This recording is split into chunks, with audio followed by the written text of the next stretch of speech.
Is it possible to have a 5 or a 6-figure launch with a tiny email list? I'm talking like 500, 1,000, 2,000 people, not many people.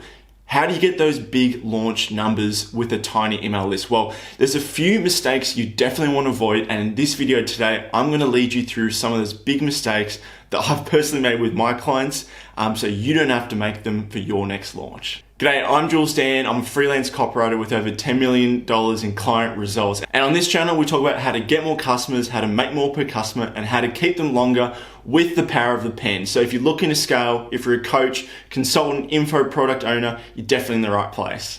All right, let's get into the topic of launching, because launching is a really sexy topic. You know, you can make more in a week than most people make in an entire year. It's pretty exciting. It's why most people want to launch to sell their products, info products, courses, coaching programs. I've been lucky enough to do many of those different things for my clients, selling $5,000 coaching packages, $2,000 courses. So if you're in that sort of space, if you're a coach or an info product, launches are definitely up your alley, but they come with a lot of baggage as well.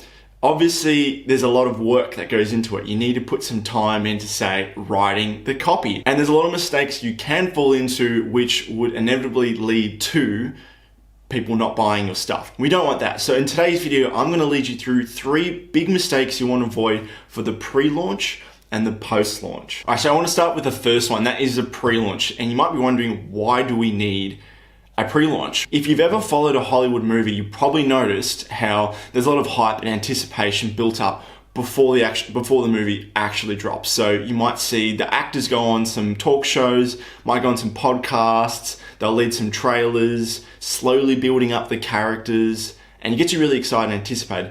That's the whole point of a pre-launch, and it's not meant to necessarily make people buy. It's to build anticipation.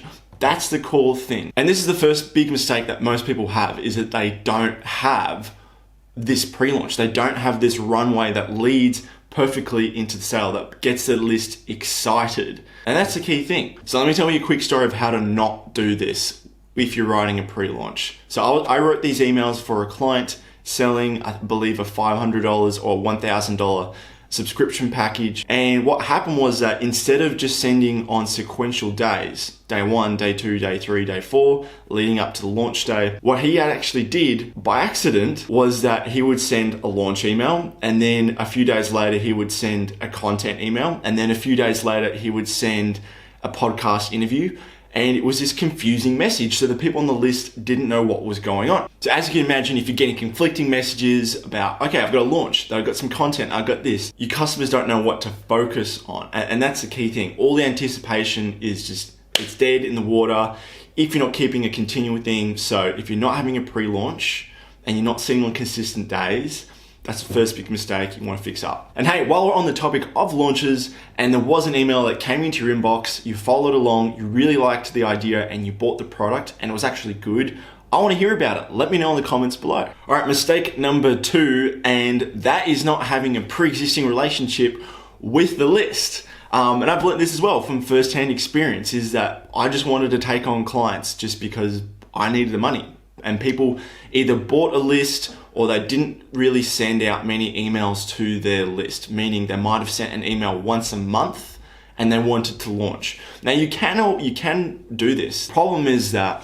these people don't know you. They don't really care. They don't have a relationship with you. And that's the key thing as well. It doesn't matter how good your offer is, the key thing is the relationship. So every time I'm advising launching to clients, what I'd always ask them is, how many times are you sending emails to your list? An absolute bare minimum I would recommend to you is twice a week. Once a week, you're just getting by, but even still, I think twice is the bare minimum for them to actually know who you are, you exist, and have permission to sell them. So that's mistake number 2. And the third big mistake is not having a universal theme. So what is a universal theme? Well, if you have a small list, you probably can't segment as much as someone who has a really big list, where, you know, they might have 5,000 people or 2,000 people per segment. That makes it really niche. If you have a small list, we have to make the theme quite broad. So what's a theme? In the copywriting world, we like to call it a big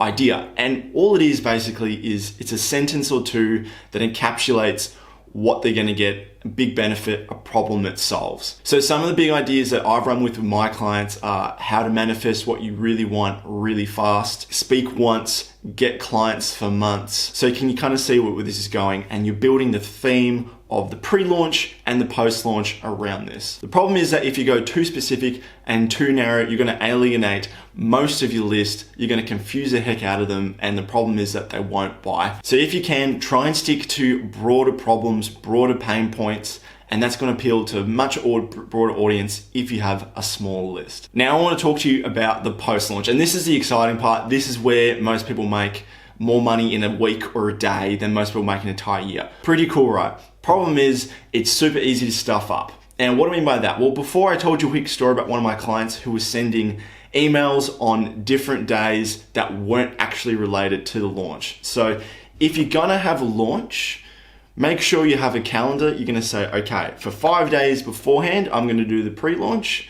5 days after, I'm only gonna be talking about the post-launch. What this is gonna do is that it's gonna make it very easy for your customers to understand, okay, there's actually an event going on. It's the sole point of attention. Okay, so this is the second launching mistake in the post-launch. You open the cart, you're allowed to go to the sales page and people can buy. What's a big mistake? It's having the launch window way too long. And this is something I've learned firsthand experience as well working with clients. 2 weeks is too long. Ideally, what we're trying to do is narrow the window so that there's this implied urgency to act now. Everyone just wants to sit around and do nothing. This is human nature. So if we can shorten the cycle where someone can actually book in a call or purchase your course, then there's gonna be a lot more reason to buy now or to act now. So the best time window that I found with clients is 4 to 5 days. Okay, so as soon as you say you're allowed to buy, 4 to 5 days is the optimal time window. Anything longer than that, and it's starting to linger, and you're probably not going to get as good results. All right, and this is the third and final mistake on the post-launch, and this is the part that a lot of people get a bit afraid of, and I totally understand, and that's sending a lot of emails. The reason why sending lots of emails on the last day is so effective is because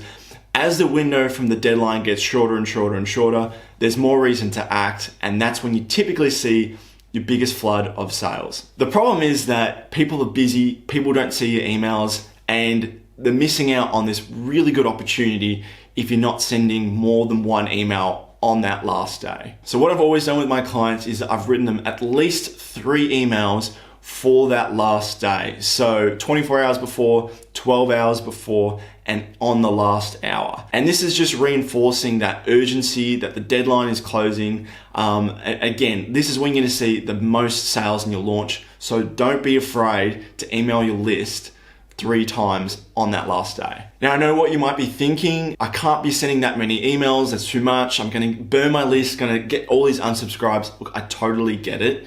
So here's a quick bonus tip for you if you're in that position. What I would recommend you do before you're actually launching is that you just send a simple courtesy email to your list saying, hey guys, look, something exciting is coming around the corner. It's gonna help with benefit.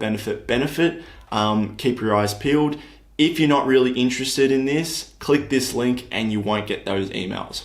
Problem solved. Cool, that is it for today's video. Make sure you check out some of my other videos right here, all about how to get better at copywriting, how to make more sales, all that good stuff with the power of the pen. Perfect, especially if you're not writing for clients and you just want to get better at sales and marketing by yourself. Go check out these videos. That's it from me today, Jules Dan. Hope you enjoyed my video. I'll see you next week.